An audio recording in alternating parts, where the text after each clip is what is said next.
At a time when most competitors are reiterating what they did last year, this LG G5 is a dramatic evolution to the smartphone we knew.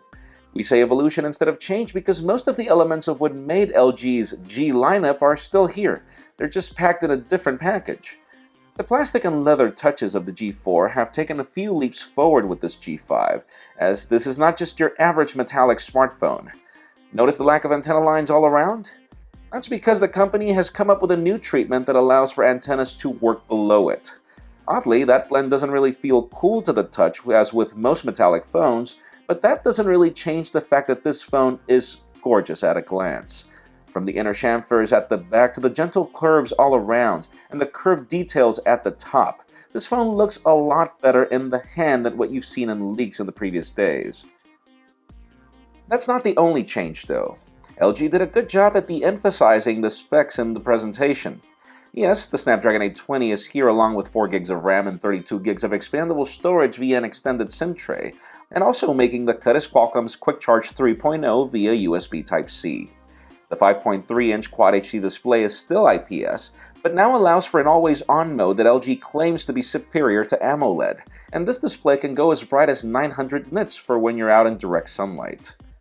That being said, most of these specifications weren't really mentioned in the presentation as the company instead spent more time focusing on how different this phone is.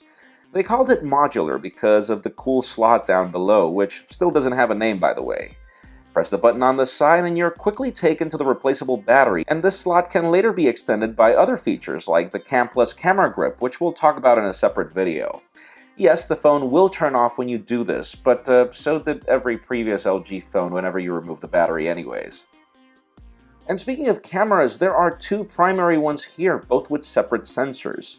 One is a standard 16-megapixel shooter with f1.8 aperture and 75 degrees of field of view, which is what you'll see in an average camera, while the other is an ultra-wide-angle 8-megapixel shooter with 135 degrees of field of view.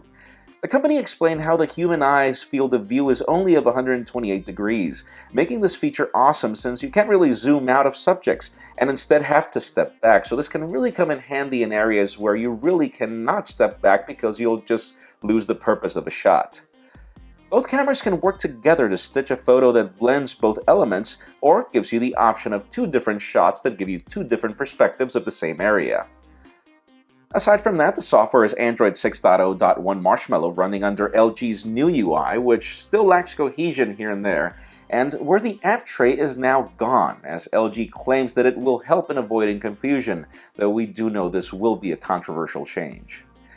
Still folks, there is so much to talk about this LG G5. Seriously, this is a very different animal to what we've seen before. So much so that there are different videos that we are preparing just to talk about the different features and LG's new friends, as they're calling the accessories, that also complement the G5. So stay tuned for these videos coming very soon.